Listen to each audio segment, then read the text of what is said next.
Happy October. I have not posted a video or posted much of anything on Instagram for a little bit. This is after the storm, what came through from Hurricane Ian, and there's a lot of wind. I've been propping some stuff up, pulling some stuff out today. Avery's in the soft dirt over there digging for something. But it wasn't as bad. We didn't get as much rain as they said, which was probably okay because that means it came in like slower and gentler. So I've been feeding some plants over these past week or so. These are all foxgloves that came up on their own, so I'm trying to see if I can get them so that they will come back next year and bloom. My lady's mantle kind of got a little chewed up this year. Cut back all the meadowsweet and the tansy. I've got a little bit of St. John's wort growing here that's doing well, and my goldenrod is blooming. And this hibiscus didn't grow much, but it did grow. All the motherwort's been cut back. It's not going to bloom anymore. There's a lot of red shiso in here, and there is a lot of tulsi that reseeded itself. There's another St. John's wort there. These were Charlie Brown wormwood that I bought and planted. There's a fair bit of valerian, new valerian coming up in here. These were all the native, whatever it's, the yellow cone flower, I forget what it's called. All along here, those are all cut back. Pineapple sage is finally blooming.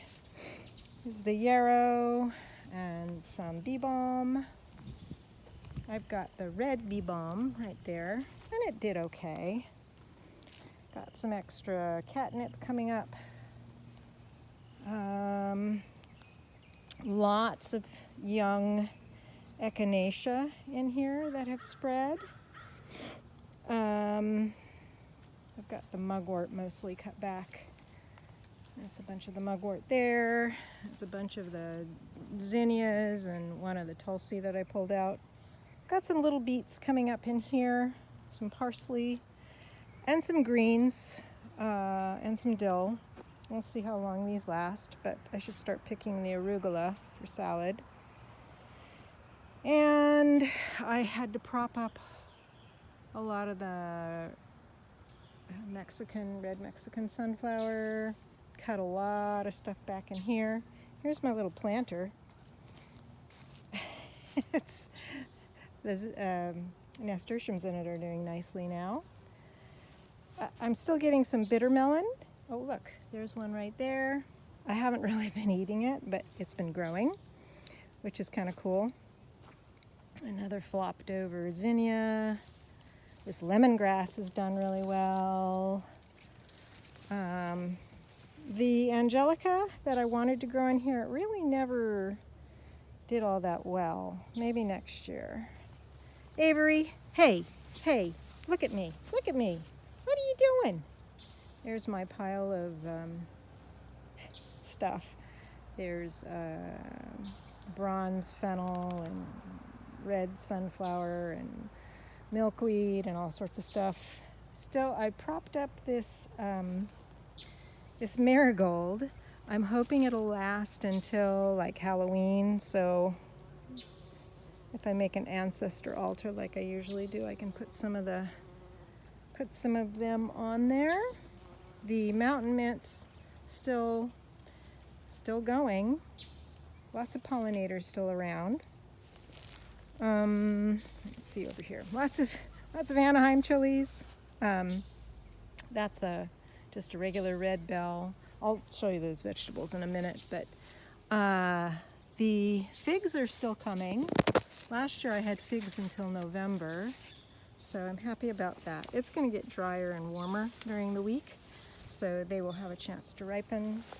The Tajit's Lucida has done well. That rue has done pretty well. I planted some pansies here and there along the outside here. I've got to get more wood chips down, and I've got plenty of them. But so this is what the garden's looking like right now, beginning of October.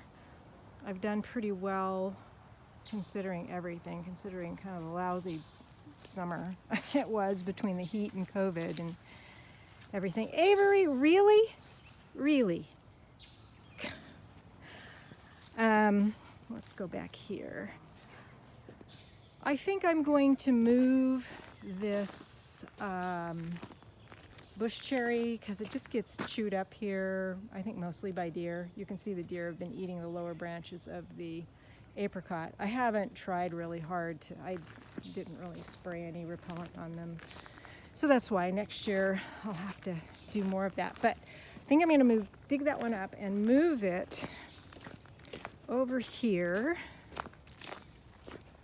to where this patch of mint is, because I don't need this patch of mint in this whole space that gets pretty good sun when the mint can grow anywhere. So I'm going to dig all this up.